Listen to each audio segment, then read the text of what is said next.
Welcome to the Time Management Podcast with me, your host, Abigail Barnes. I'm a productivity coach, global speaker, time management author, and award-winning entrepreneur on a mission to share the 888 formula with the world and to remind you that it's your time. Leave it to me to bring you new time management tips, tricks, tools, and strategies, to introduce you to guests, research, and case studies from around the world, and to give you a simple 5-step process you can follow to uplevel your productivity, achieve your goals, and create a life that exceeds your wildest dreams. I'm so excited that you're here, so let's get started. Welcome to the show. I'm so excited today to bring you the incredible Steve Walker. Steve, welcome to the show. Great to be here. Let's dive straight in. Who is Steve Walker in a nutshell? In a nutshell, I'm a man who likes to work out at a gym whenever he can. My real passions are self-development, really. Going from being a kid that had almost debilitating shyness issues and a lot of health issues, I went on a journey to essentially become what I thought was the ultimate male. So physically strong, removing all emotional vulnerabilities, removing any kind of health weaknesses. And I went on a journey to do that. But interestingly, over the course of that, I actually went full circle and realized that actually as a man, vulnerability creates connection. And in my journey, becoming a coach, becoming a personal trainer and a mentor to people, I realized that specifically with guys, showing that little bit of care to your clients and actually supporting guys, but also having that element of a bit of tough love is what men need to kind of get where they're going. So I've moved to Spain about 4 years ago, having been a personal trainer in London's Liverpool Street for about 15 years, which of course is where we met. And I bought a gym over here in a place called Calpe, Spain, which is beautiful. I'm about 100 meters from the beach, which isn't too shabby. And I had a folder on my computer called Life's a Beach 2020. Didn't know how I was going to be by the beach, but I guess I kind of manifested it because the opportunity arose. I met a lady called Zoe, my partner. She offered me the opportunity to buy this gym with her. Bought it. February 2020, bought the gym. 1 month later, closed due to COVID. And it's been a mad roller coaster since. And my online coaching has just got better and better. I've had some amazing clients and I'm just trying to build a whole community around that of fitness and personal development. So that's kind of where my passions lie. And that's what I do day to day. And there's always something going on trying to move that needle forward. I'm so excited to unpack this in the episode today. And for those of you who want to follow Steve, the link is obviously in the show notes. He documents this life on social media. It is super fun and very inspiring. So you can follow him on the socials. Let's start here. What was your relationship like with time in the early years? Golly, well, what can I say? We were known as the late Walkers growing up. My dad is the son of a Jamaican immigrant, and where he grew up in Montego Bay, there was very much a mentality of no worries, man, later, everything's very, very laid back. And my dad's family were known for constantly arriving to things late. And I think that installed a certain mentality of time management in me. My mum was very much about being on time, but I think eventually she just had to say, look, it's not happening. So she just kind of got used to my dad being late. So I think that kind of set up an issue. So despite there being a bit of a time management issue, I guess my dad made up for it just by being caring and charismatic and got by that way. But what I realized is when I went into the corporate world, I probably lost a few, in fact, no, not probably, I definitely lost a few clients by just being that 5 minutes late, just being 10 minutes late and not managing my time correctly. Because I was always just like, 8-ish or 9-ish. I think working in the city kind of forced me just to get a bit better with that. Still not perfect. It's getting there. And how did you get into the work that you do today? You mentioned that when you were younger, you felt, I don't want to put words into your mouth, but you felt insecure about who you were. And just tell us a bit about that story. Because for reference, Steve mentioned that I met him in the gym. And when I walked into this gym, you could not see Steve. He was the biggest, noisiest person in the gym. Tell us about how you got to this stage and what you've learned from it. Great question. So how did I get into the business? Again, part of that journey was I decided at one point, I was probably 16, 17 or whatever, and you're watching all these typical 80s movies of the action stars, Schwarzenegger, Van Damme, Stallone, whoever it was. And I got this image in my head that physically I needed to be stronger, that I needed to start building muscles, and that was going to kind of boost my confidence, but also sort out my health issues. So I got into it, and it turned out that I was really quite adept naturally at weight training. That I made really good gains, got pretty good at it. But because of the physique that I'd built, people would constantly ask me for advice, which I'm kind of ashamed to say I gave, based on zero knowledge at the time, like none at all. I'd see the big guys in the gym, I'd kind of copy them, and then I'd say, yeah, do that, blah, blah, blah, but I didn't really know what I was doing. And then I got chatting to a personal trainer. Now, back in 2001, 2002, back then, personal trainers were like a new thing. There weren't personal trainers everywhere like you see now. So it's quite a prestigious thing. Got chatting to a PT, and I realized that actually, because I didn't really know what I wanted to do for a career, I'd kind of, done a bit of bricklaying, bit of landscape gardening, security, all kind of random, typical kind of like jobs you'd associate with being, a grafting man. And I realized I could get paid to do this. I could get paid to give people advice. So I went on a personal training course. Considering at school, I never really paid attention. I had no interest in academia. I did a personal training course and I just nailed it. And the reason being, I thought I had ADHD or whatever. In fact, I didn't, because we didn't use that term back then. But I thought I couldn't focus. Turned out I could focus when I actually cared about what I was doing. So did the personal training course and freaking nailed it. Got into the business. And weirdly, a few years later, and I actually quit personal training for a couple of years. And the reason I did that was because I had the qualifications on paper of the coaching part, and I knew how to push people, but I didn't really understand the full psychology of what it takes to encourage and inspire someone to get what they need out of their body. And what were the biggest lessons that you think that you've learned from your 20-year plus career in the fitness world? I once heard a quote, I think it was from Albert Einstein, and it said, you don't truly understand an idea if you can't write it on the back of a napkin. If you can't explain it in writing on the back of a napkin, you don't really understand it. And I think that's the thing. You find people that are new in the business, they'll use all the long words and all the convoluted terms, and there's 50 different fitness fads and all that kind of stuff. And actually, when you've been in the game for a long, long time, you realize it's all about the fundamentals. And the biggest kind of game changer for me as a coach has been really taking the time to understand my clients and getting a really strong baseline for exactly where they are, and giving them tiny little bite-sized goals that don't shock the amygdala, the flight or fight brain. They don't shock it by giving you too big a change and causing stress, and they just allow you just to kind of tiptoe past whatever glass ceiling you had, because you're making such small changes and being consistent. And then I guess it's find someone to be accountable. So whether it be a coach, if anyone's watching this and they want to change their body, we've got social media now. So, we spoke before this call about how you've seen what I've been doing on social media and how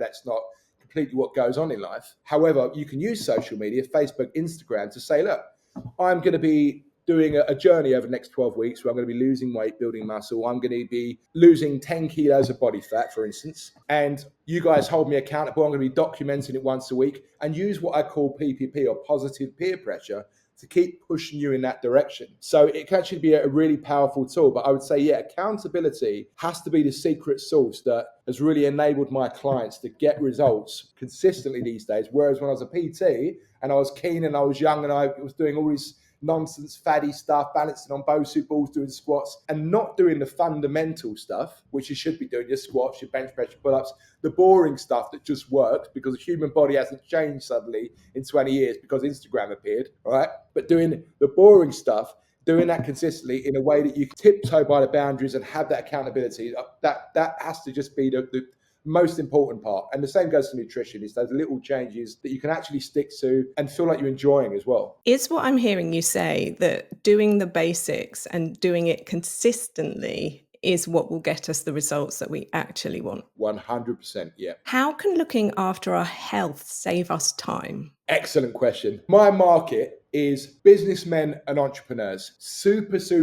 busy people. Busier than 99% of the people that you meet, but it's all about energy. High-level business people understand it's all about energy and energy management. So when you work out, it might be half an hour a day, you actually turbocharge your brain and you turbocharge your body, meaning you have more energy. I always use the metaphor of having a car.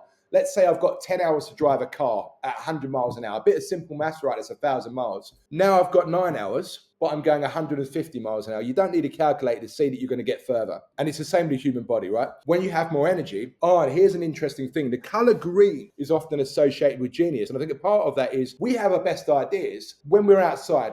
when we're in nature, when we're moving around, our creativity is stimulated by movement, and it's stimulated by being out in the elements, being out in nature.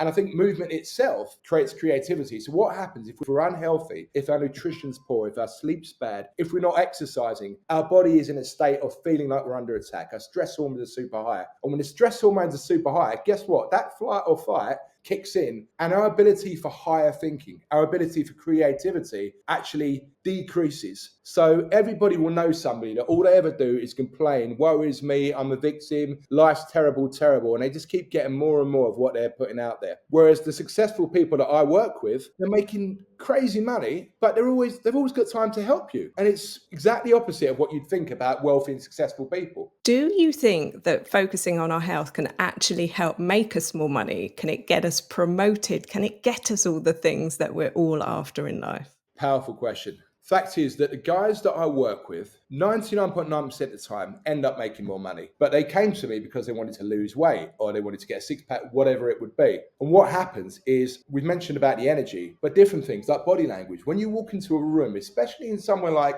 City of London, where people are, quite often they're chain smokers, they're relying on nothing but caffeine because they're not getting good sleep and they look burnt out. They've got this not necessarily a healthy, positive energy. And of course, we do business with people that are generally how we want to be, people that inspire us, right? So when we walk into a room and we carry ourselves well, and we have this natural, quiet confidence, and we have a firm, not a weak, clammy handshake, but a firm handshake, and we maintain eye contacts, and we have a certain physical presence, people naturally respect us. But sub-communications are huge. So you might be a super successful businessman or woman, but as my client Samuel Leeds mentioned, who's just lost 40 kilos over the last year with me, when you walk into a room and you're trying to inspire people and you're massively overweight or unhealthy, there's the element of sub-communication that you don't respect yourself. And people that don't respect themselves, quite often they don't respect others. They're not really holding themselves accountable. And if they're not holding themselves accountable and you're a successful business person, you might look at that person and think, there's a little bit of an incongruency with that person being disciplined, but yet they're not when it comes to putting cake in their mouth. Whether we like it or not, I guess what I'm hearing you say is that the person that we show up as is the person that people believe versus the things that we actually say. Energy doesn't lie. I love that saying. Yeah, spot on. What would you say to somebody who doesn't have time to work out? I would just reference people like Richard Branson, who anyone that says I haven't got time to work out, I would say, do you think you work longer than Richard Branson? To which the answer is almost always going to be no. Richard Branson works out every day. I think he would argue that you haven't got time not to work out. But there we go. If you haven't got time to work out, as in you're in that mentality, or maybe I'm under stress.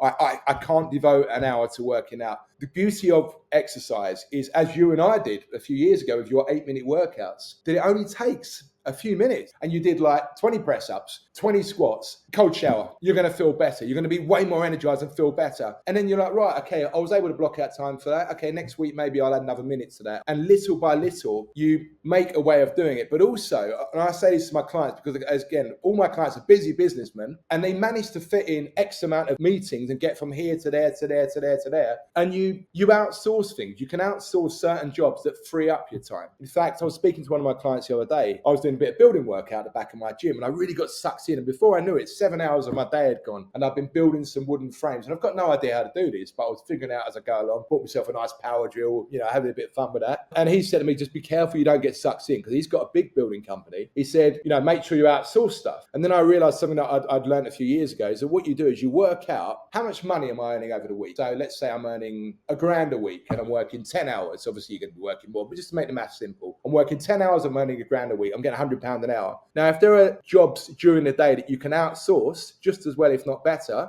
for less than that £100 an hour, then pay someone £10 to do it, pay someone £10 to do it, outsource it. So I think that's the key. You can buy your time back, and then you can reinvest that time in a bit of exercise and in making more money. So that's one of the techniques I'd use to free up that time.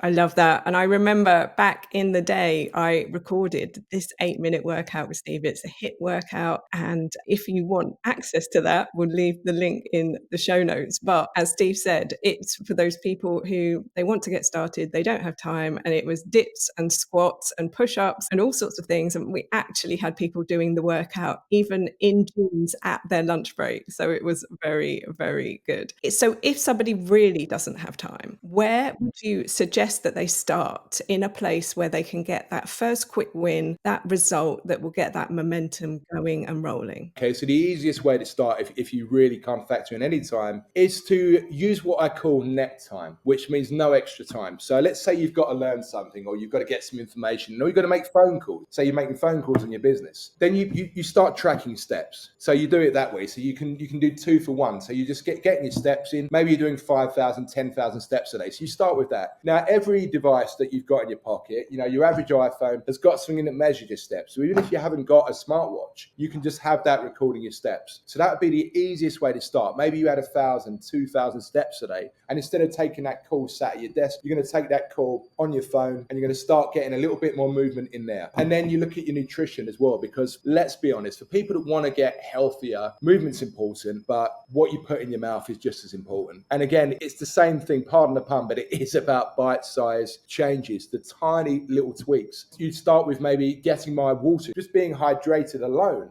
Dehydration mimics hunger, and a lot of people don't realize this. A lot of people are perpetually dehydrated, which makes them feel hunger, which makes them want to snack more. It also affects your energy levels, it affects your focus. Making sure you hydrate more is, again, a really easy, quick win that you can do. Is there anything that we should be including in our water that's beneficial? Okay, good question. So funny enough, I've got my lemons here. I always chuck a bit of lemon juice in there for electrolytes. I also put in a little bit of a Himalayan salt. So that can help, and that can really help with your focus and concentration, especially if you're doing a 16-8 intermittent fasting plan or something like that. Or if you're brave enough at some point, you go on a long fast, then a bit of lemon juice and coconut water will save you to keep you sharp. But yeah, that's great in the morning anyway, just to help cleanse your liver, and it does help with fat burning. What lemon juice actually does is it regulates blood sugar better. So when we're not getting these spikes in blood sugar, the body's not sending out insulin and being like, right, I'm going to use that sugar and store it as fat. So a bit of lemon juice can really help. 2 really simple, pretty much free things that you can do. Incredible top tip there. And I'm sure we've all got lemons in the fruit basket and salt in the cupboard. So a great, easy, quick win top tip. Thank you so much for sharing that. Can you give us some tangible examples of clients that you've worked with who've come to you not feeling at their absolute best, but knowing that things could be better? Wow. Okay. Big question. Yes. For some reason, the one that always really springs to mind for me, and I think because of my audience, when I think about impacts that I've made, is a guy called Pete that I worked with. And again, I met him in Sainsbury's. It was the most random conversation ever. So I bumped into this guy and I'm buying chicken in Sainsbury's. And he's like, you obviously put that to good use, don't you? And I'm thinking, is this guy coming on to me? And then I thought, no, he's obviously just one of these people who just says what he sees. Almost like autistic with how he just says stuff. And I love that about the guy. We became friends later. So I said, yeah, I'm a personal trainer, so I need to eat a lot of protein and I'm getting ready for a bodybuilding show. And he said, well, I need a bit of help with that. So we booked in a chat, met up in London, Liverpool Street, had a coffee, and he told me how his wife at the time had basically split up with him, completely shocks him, and how he'd been physically evicted from his house by his own adopted son, which was pretty emasculating. And he was also having nightmares with his business partner, but he didn't have the confidence to tell the guy, look, you're not bringing anything to the party, you need to go. So we started working together, and we got him consistently doing some exercise and nutrition. It's the standard stuff that you do to change the body. But it was really interesting, the impact that I had in his life that I hadn't expected. So one day he said to me, Stephen, again, the only person other than my mum that calls me Stephen, really. I've noticed that when you walk down the street, people move out the way. I'm like, well, they do that to everyone, don't they? Surely people do that to everyone. He said, no, people walk into me. Okay, interesting. He said, it's what I've noticed is when you look a certain way, the world treats you different. People show you certain respects. And I hadn't thought about it that way. But the beauty is, 2-3 months later, that became a situation in his life. He started to carry himself better. He started to build more confidence. He finally met another lady that he was able to start dating there because he had the confidence. And even his business situations actually improved because he just carried himself with a different energy, and he was able to get rid of that business partner. And then, long story short, the ex-partner actually then saw him getting a bit buff and a bit more confident and wanted him back. And he had the confidence just to say, look, no, I'm not interested. And we still keep in touch to this date. That was probably about 7-8 years ago. And he's just killing it in life now. Business is going fantastic. He's got a beautiful girlfriend out in Belgium where he lives now. And it's all good. But it was seeing the kind of fundamental changes in confidence that really impact me. So that'd be be one example. I guess a different example would be a client that I had that already maybe had the confidence. So a guy I work with called Samuel Leeds. I actually met this guy at a seminar called The Millionaire Mind about 7-8 years ago. And when I met him, he was still quite confident. He was up on stage doing this little act. So they would invite people up to talk about what kind of money blueprint they were. And he came up as a money monk because he said he always felt bad when he spent money. But this guy was a big old lad, and there was something about him, and I thought, right, we'll keep in touch and whatever. A few years later, he asked me to be his coach. Now, I'd moved out to Spain, but he'd obviously seen what I was doing and wanted to work with me online. So I signed him up as a client. And over the last year or so, we've lost about 40 kgs. But the interesting thing was, you'd have seen him, okay, he wasn't in great shape, but he was confident. So he was already worth probably over 10 million, super successful in business, had their academy, had the wife, had the kids. So in that way, it ticks a lot of the boxes that you'd want to tick in life. But what I didn't realize till a few months into coaching him was that actually he was going to sleep at night and he was having breathing issues because of the weight on his chest. And his son said to him, little lad called Luke, he said, Dad, he said, why are you so fat? And he turned to his son, he said, well, because I eat a lot of food, Luke. He said, I never lied to my son. But then he knew that his son emulated everything that he did, that he was his son's hero's role model. And he kind of looks at himself in the mirror and he's thought, that's not good enough. I've got to lead by example. So he's been consistently focusing on his fitness. And even though he was worth a lot of money, since we've been working together over the last year, I think he's more than doubled his fortune, which is crazy considering what he was already doing. But it's just the energy, the presentation. And I actually saw this guy presenting on stage and I was so proud because everyone's seeing him doing his presentation and saying all the stuff that he's saying. I'm just looking at the guy's arm and I'm seeing this guy in front of an audience of 1,000 people and I'm thinking, yeah, his chest is popping, his arms are looking good, you know, almost like a paternal pride. And I'm like, wow. Thankfully, because of that, I actually then got a few clients from this event because he pointed out my trainers there and was like, it's amazing what you've done with Samuel. So now his level of authority is that next level because that was the one thing he said. People could say you got the wife, you got this, you got that, you got the house, money, blah, blah, but you're a fat. And now the haters have nothing. So they probably hate him more. And what would you say to the people who would say, well, maybe I'll just take this shortcut, or maybe it doesn't really matter how good I look. Maybe people should just take me as I am. It's not about how people take you. The most important conversation, okay, it feels very cliche, but it's a conversation that you'll have with yourself. It's looking in the mirror and knowing that you did the best job by yourself. And deep down, I have this real gripe when people use the word fat and happy. You haven't got to have a six-pack. You haven't got to be walking around shredded like you're ready for Baywatch. But when you're 3, 4, 5 stone overweight, carrying maybe 20, 30 pounds more weight than you should be, you will get the back pain. You will feel more lethargic. You will find you get ill more often. You are more likely to have some serious long-term health issues. So maybe for a day or two, you're going to feel good, but it will affect your brain chemistry. It will affect your hormones. And now there's a real rise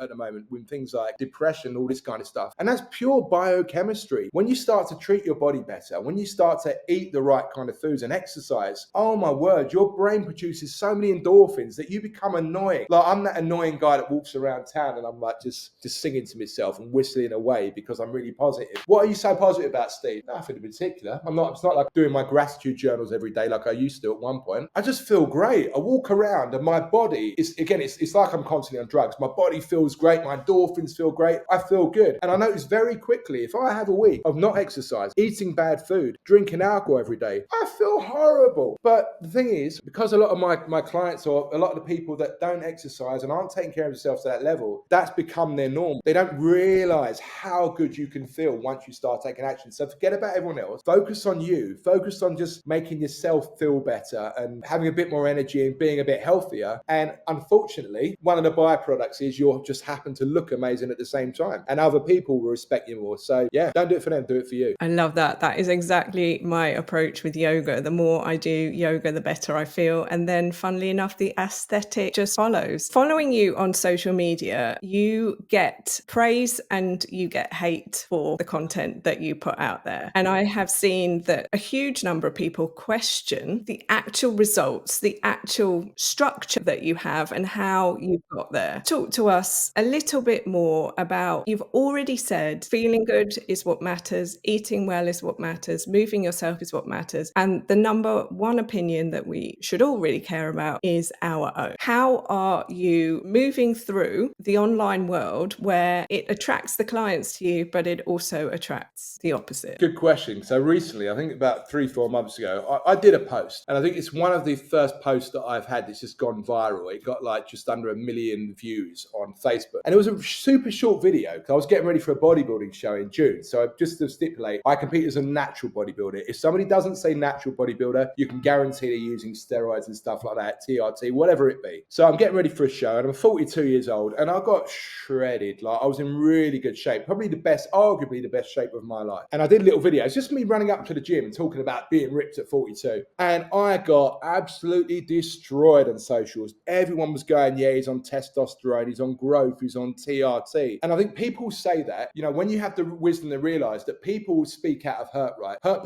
people is one of those quotes which really makes sense. So people that see you and it makes them feel uncomfortable, they will be the people that lash out. The people that are going places in life, the people that are growing other people and nurturing other people like yourself, moving forward and being positive, they're not worried about other people that look good and trying to pick holes in them. They're looking for other people to lift up. And the more you lift up people, as you know, the more you get lifted up. And it's a cycle. It self-perpetuates, it's like a cause and effect. So you got all these haters on there. But yeah, people really have a dig. I had hundreds and hundreds of people saying he's definitely on steroids, he's definitely on TRT, growth hormones, all that kind of stuff. You can't get that. And then there were people saying, oh yeah, he looks like he's 60 years old. It's like, some of that stuff could be quite hurtful. But then when you realize where it's coming from, you're like, but actually, I must say, I did get sucked into some of it and I had to pull myself back, because you find you almost can get dragged down to that level. Yeah, you get dragged down to that nitpicky level of like, oh no, yeah, but you look at it, just silly little things. And I had to pull myself back from that and be like, you know what, rise above it. But you do find that the people that I say, the kind of clients that you want are the kind of clients that are going to give you praise anyway. And the ones that just dig you, the guys that you want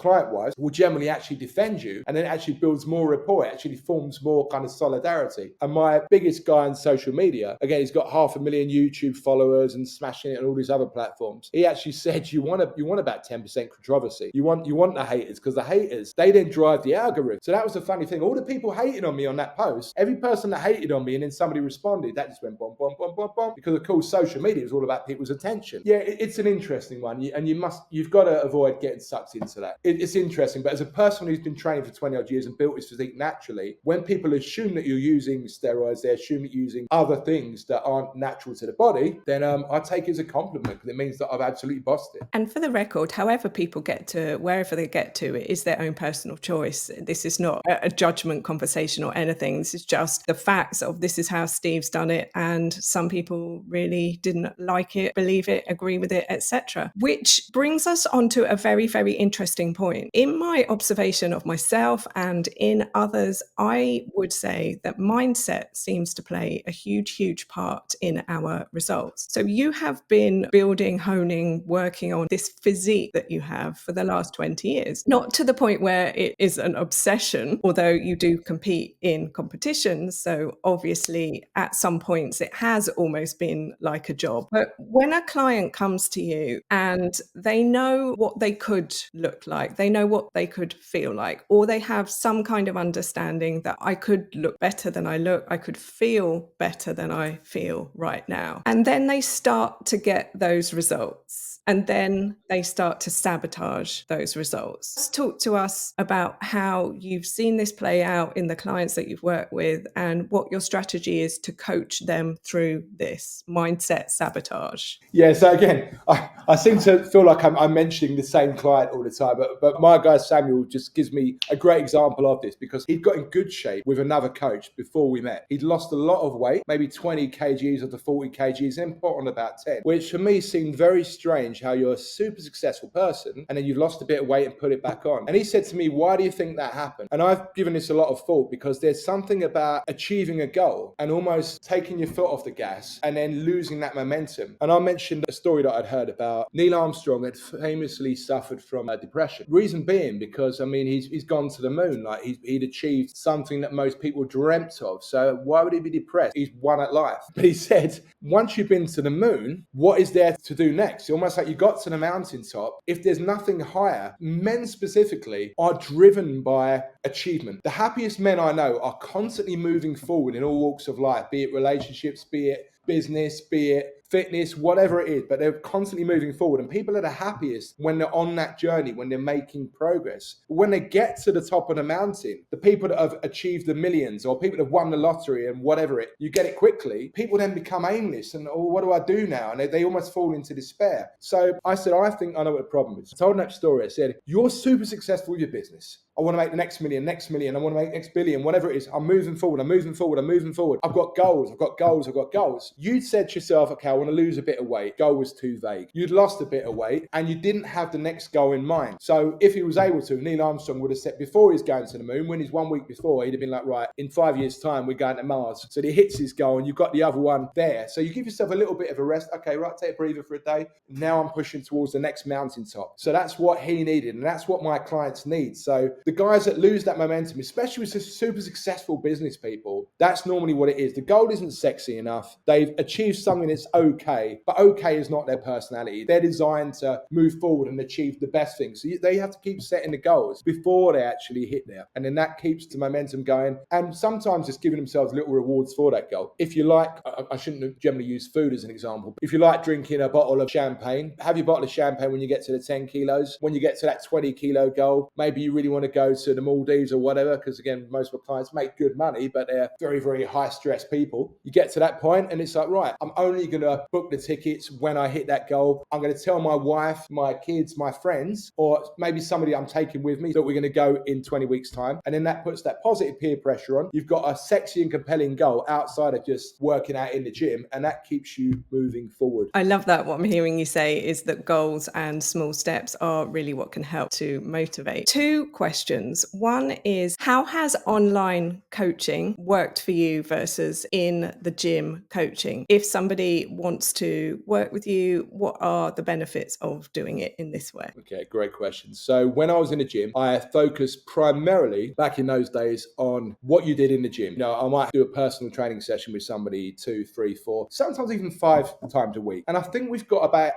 you'll know this, is it 168 hours in a week in total? So I'm spending 5 hours in the gym, and that's somebody that's really training intense, right? 5 hours in the gym a week, that's a lot. But I'm spending 163 hours not in the gym. Now, if I'm spending 163 hours not in the gym and my nutrition's bad, my sleep's bad, I am stressed out, I'm not getting enough hydration, I'm drinking a lot, whatever else, then I'm fighting an uphill battle. That 5 hours is going to make a difference, but it's not going to make an impact against 163 hours. So my job now as a coach is to look at that client, and I look at everything. I am granular. So I'm looking at what's that client doing first thing in the morning, what they're doing last thing at night, so I can see their habit, what's affecting their sleep quality. Are they getting enough sleep? Because 70% of the growth hormones produced when we sleep. Sleep's super important. So I'm looking at that. I'm looking at their lifestyle. If they are already stressed out, is there somewhere we can just get a little bit of exercise in, maybe on a daily basis, so they can stay consistent? Because I find consistency creates those habits and then creates those wins. As long as my clients feel like they're winning, they're happy. If back in the day, I'd have gone, right, come see me 5 times a week, irrespective of how busy their schedule was. And then when they miss a session, they feel like they failed, so they go off the ball. So we work out a plan that fits their lifestyle. What we also do is we create plans for, say, if you're on a hotel, if you're going into a business meeting, I'll make sure you've got little hacks if you're going out to a restaurant, if you're doing something on the go. So those kind of things. So it's much more of a holistic approach. And then it's holding people accountable. So building plans that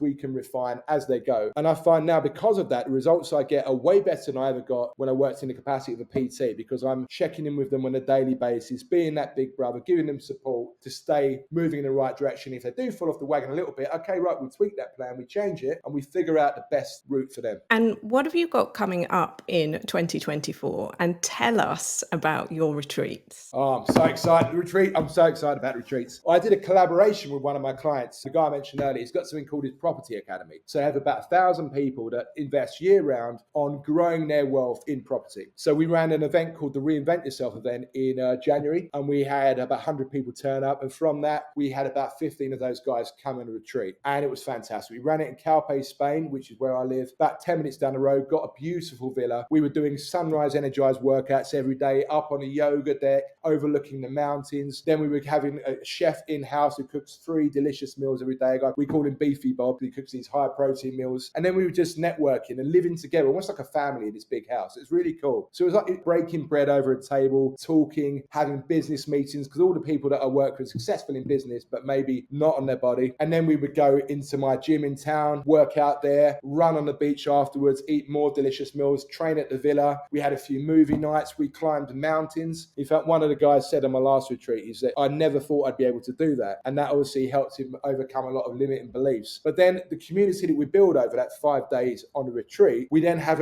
what we call the T90s. So it's a 12-week online program where we check in every single week, have a Zoom call, and we hold people accountable to get them amazing results. And the results we've seen, and I wish I had them here to ping them up on the screen, but absolutely incredible results. And it's just an absolute pleasure to do. Honestly, it's the most enjoyable thing I've ever done in my fitness business, because you get to impact so many people at once. And then I'm also spending time, in fact, we've got my partner Zoe's coming aboard to have the conversations with the ladies, but spending time with people on a daily basis while they're there, just going through, okay, what are your personal goals? What personally drives you, rather than just focusing on the group as a whole. So they get that one-to-one time. And just super excited about it. Next one is on the 19th of November until the 24th. So I'm mega excited about this. And the venue we've got is ridiculous. The last place was nice. This place is next level. It's literally overlooking the sea. It's kind of like Tony Stark's house in Iron Man, with saunas, steam rooms, everything. It's just, I'm very excited. And what have you got coming up other than the retreat? So other than the retreat, we've actually got a CPT. So we've got a personal training qualification. We're qualified with a company called NASM that delivers personal training qualifications all over the world. And my partner Zoe, she works in a private school. We create a program called Neo Life, which we've been delivering for the last 3-4 years around training, nutrition and mindset, but for teenagers to help them build their confidence and be more productive, etc. And now we've got our certification. So we've got what's called Neo Fit Pro. So I just spent the last couple of weeks clearing out the back of the gym, turning what was a storage room into a nice classroom now. We've got kids coming in, 16 to 17-year-old coming in every week, and they're learning with us, and we're teaching them the practical skills of, making money and being successful in the fitness industry, as well as the mindset,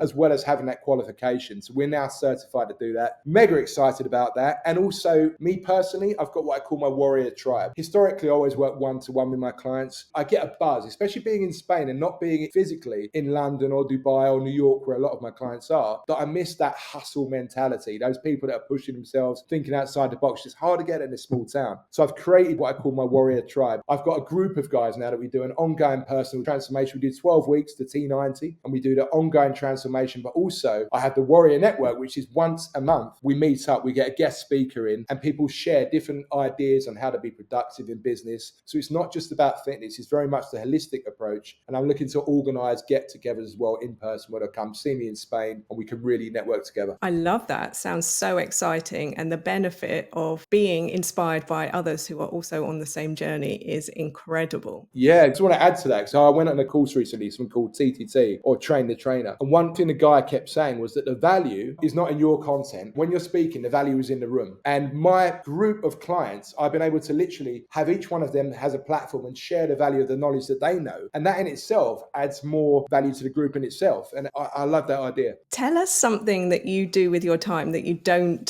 think most people do. Ooh. I'm sad to say, I know for a fact that most people don't go to the gym. It's scary that most people do not go to the gym and work out on a regular basis. But what else do I do? I mean, occasionally I play my guitar. I love to play my guitar and sing. In fact, we've got a family WhatsApp group, and I've got a song called Dance With My Father. In fact, if you Google Jane Walker and Family, there's an album called Gratitude. 15 years ago, we made an album, and I've done a cover of Dance With My Father by Luther Vandross. And this song is generating about $1,500 every year, which goes to an orphanage in Swaziland. All the proceeds go to this orphanage.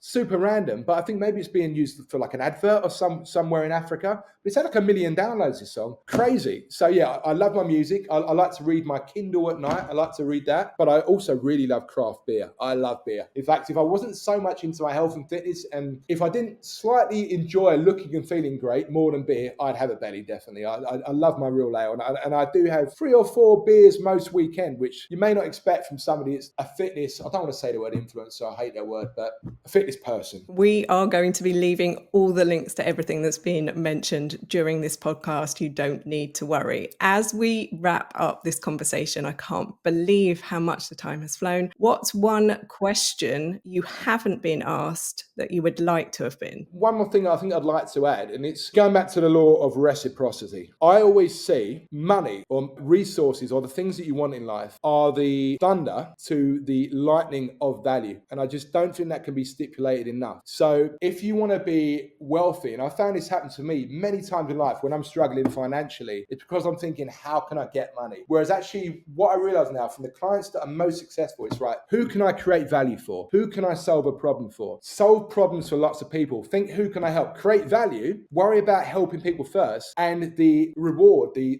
thunder to the lightning of value will come afterwards. But also in fitness, if you're out of shape and you really want to improve your body and you're thinking, okay, how can I get in shape? Find somebody else that you can help. And it might sound weird if you're not in great shape right now, but find somebody else that needs to get in shape and make yourself accountable to them and support that person and actually say to them that, encourage them and be that person that's telling them when they're being, oh, I'm lazy, I'm this, that, the other. Start talking positively to that other person and you'll find the way that you speak to yourself will change. You won't start being down on yourself because you're consciously boosting up other people, and that will make it easier. In fact, one of the best ways to become an expert in something is to teach something. So if you're already on your fitness journey or if you're already doing whatever it is you're interested in, just start putting out that value. And that's the best way that you can get ahead. I love that. Thank you for adding that to the conversation here today. How can we find out more, connect with you? Where do you hang out online? Right. Well, if you fancy a little trip to a beautiful town called Calpe, you can jump on a plane. We're about 45 minutes from Alicante Airport. You can always come and train my gym, NeoFit Calpe. My Instagram handle is Steve Walker Coach. So that would be the best place to find me, really. Amazing. Steve Walker, thank you so much for your time, for your vibes, for your information, for your top tips. It has been an incredible episode. Thanks so much for having me. And until next time, my friends, remember, stay safe, stay well, and it is your time. It is your time. I like it. Thank you so much for tuning into today's episode. If you loved what you heard, be sure to let me know by leaving a review so I can keep the good stuff coming. Come and say hi on Instagram at Success by Design Training or visit my website successbydesigntraining.com or connect with me on LinkedIn. Just search Abigail Barnes. Until next time, don't forget, you are amazing and it's your time.